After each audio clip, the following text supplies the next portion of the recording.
بخاری و مسلم میں بنی اسرائیل کے ایک قاتل کا واقعہ نقل کیا گیا ہے۔ حضور اکرم صلی اللہ علیہ وآلہ وسلم نے اللہ کے یہاں توبہ کی قبولیت سے متعلق صحابہ اکرام رضوان اللہ علیہ اجمعین کے سامنے بنی اسرائیل کے ایک قاتل کا نہایت اور خوبصورت ایمان افزدہ واقعہ بیان فرمایا کہ بنی اسرائیل کے ایک شخص چوری ڈکیٹی اور قتل میں بہت مشہور تھا اور نہایت معمولی بات پر کسی کو بھی قتل کر دیتا تھا۔ ہوتے ہوتے اس کے ہاتھ سے 99 افراد کا قتل ہو چکا۔ اس کے بعد اس کے دل میں احساس پیدا ہوا کہ مجھے بھی تو اللہ کے یہاں جانا ہے۔ چنانچہ یہ فکر بڑھتا رہا اور لوگوں سے متعلق کرتے ہوئے سرگرا پھرنے لگا کہ کیا میری توبہ قبولیت ہو سکتی ہے یا نہیں۔ کسی عالم شخص سے ملاقات کی فکر ہوئی کہ معلوم کیا جائے کہ ایسے شخص کی توبہ قبول ہو سکتی ہے یا نہیں۔ لوگوں نے ایک عابد شخص کے پاس جانے کا مشورہ دیا۔ اس شخص نے اس کے پاس جا کر مسئلہ معلوم کیا کہ کیا میری توبہ قبول ہو سکتی ہے اور کیا میری مغفرت ہو سکتی ہے جبکہ میں نے 99 انسانوں کی جان مار دی ہے۔ تو اس عابد کو معلوم نہیں تھا تو اس نے اپنی عقل سے قیاس آرائی کی، جو آدمی 99 انسانوں کی جان مار سکتا ہے اس کی مغفرت کہاں سے ہوگی؟ چنانچہ اس نے کہہ دیا کہ تیری قبولیت نہیں ہوگی۔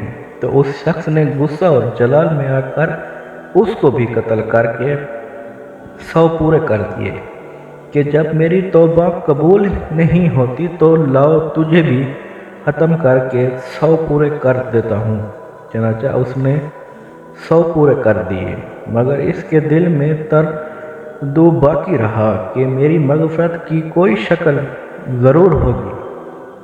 اس لیے اس نے لوگوں سے پھر معلومات کا سلسلہ جاری کر دیا کہ روئے زمین میں سب سے بڑا عالم کون ہے، اس سے جا کر کہ معلوم کروں گا، وہ وہیں صحیح مسئلہ بتا سکتا ہے۔ آخرکار لوگوں نے بتلایا کہ فلاں جگہ ایک عالم رہتا ہے، اس سے جا کے ملو۔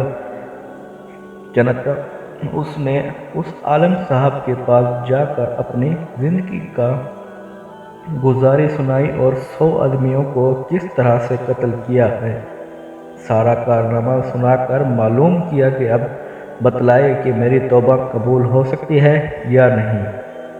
کیا اللہ کے یہاں مجھ جیسے گناہگار کے لیے بھی مغفرت کا کوئی خانہ ہے؟ تو اس عالم صاحب کو چونکہ علم تھا، اس نے بتلایا کہ کوئی گناہ معاف کرنے میں اللہ کے یہاں رکاوٹ نہیں ہے۔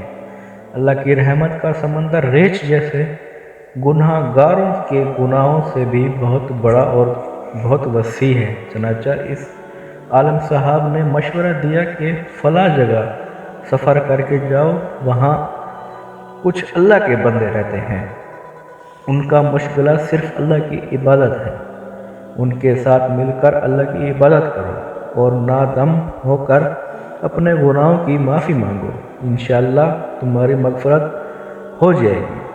جب اس شخص نے آدھا راستہ طے کر لیا تو مالک الموت آ گیا اور اس کی موت ہو گئی۔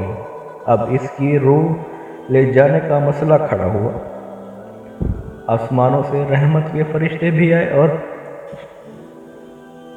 عذاب کے فرشتے بھی آئے۔ رحمت کے فرشتے کہنے لگے کہ اس کی روح لے جانے کا حق ہم کو ہے، اس لیے کہ یہ سچے دل سے تائب ہو کر عبادت کے لیے جا رہا تھا۔ اور عذاب کے فرشتے کہنے لگے کہ اس کی روح لے جانے کا حق ہم کو ہے، اس لیے کہ کبھی کوئی نیک کام کیا ہی نہیں، پوری زندگی مصیبت میں گزار دی۔ اس لیے دوران آسمانوں سے ایک آدمی کی شکل میں ایک فرشتہ آیا۔ بعض روایات سے معلوم ہوتا ہے کہ آنے والا فرشتہ حضرت جبرائیل امین علیہ السلام تھے۔ چنانچہ اس فرشتے نے تعریف لا کران دوران طرف کے فرشتوں کے درمیان یہ فیصلہ کیا کہ دونوں طرف کی مسافت ناپ کر کے دیکھ لو، جہاں سے آ رہا ہے وہاں کی مسافت قریب ہے یا جہاں جا رہا ہے وہاں کی مسافت، لہذا جہاں کی مسافت قریب ہو اس شخص کو وہاں والوں میں شمار کر دیا جائے۔ چنانچہ دونوں کی طرف کی زمین ناپ کر دیکھی گئی تو جہاں جا رہا تھا وہاں کی مسافت جہاں سے آ رہا تھا اس کے مقابل میں صرف ایک بالشت قریب ہے۔ چنانچہ فیصلہ ہوا کہ مصیبت سے مقام عبادت صرف ایک بالشت قریب ہے، اس لیے رحمت کے فرشتوں کو اس کی روح لے جانے کا حق ہوگا۔ چنانچہ اللہ کی طرف سے اس کی مغفرت کا اعلان ہو گیا۔ ایک روایت میں آتا ہے، فتح رضی اللہ عنہ فرماتے ہیں، حسن نے فرمایا کہ ہم سے یہ ذکر کیا گیا کہ اس شخص کے پاس جب موت آیا تو وہ شخص سینے کے بل اس زمین کی طرف گھسیٹتا گیا۔ شدید قدوسی میں آیا کہ میں اپنے بندوں کے ساتھ اس کے گمان کے مطابق ہوتا ہوں اور وہ مجھے جہاں بھی یاد کرے میں اس کے ساتھ ہوں۔ باخدا اللہ تعالیٰ اپنے بندوں کی توبہ سے اس سے زیادہ خوشی ہوتا ہے جتنی خوشی تم میں سے کسی ایسے شخص کی ہوتی ہے جس کا جانور بیابان میں گم ہو کر پھر اسے مل جائے اور وہ شخص کی بالشت میں تیری طرف آتا ہے۔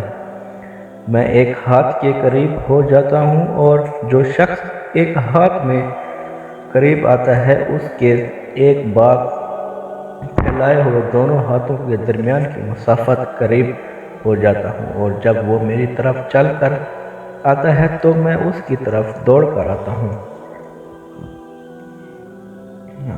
اور انسان جب بھی سچے دل کے ساتھ توبہ کرے گا تو اللہ تعالیٰ ضرور قبول فرمائے گا۔ انشاءاللہ یہ واقعہ خصوصاً حضرات کے لیے حوصلہ افزائی اور معاونت کا سبب ہے جو بڑے بڑے گناہ کر کے اپنی مایوسی کی زندگی گزار رہے ہیں، کیونکہ شیطان انہیں مایوس کرتا ہے۔ بہرحال گناہ گار کو شیطان کے باتوں میں آ کر مایوس نہیں ہونا چاہیے، بلکہ اللہ کی رحمت سے اچھی امید رکھ کر سچی توبہ کے ذریعے اپنے آپ کو صاف کر لینا چاہیے۔ اللہ تعالی ہم سب کو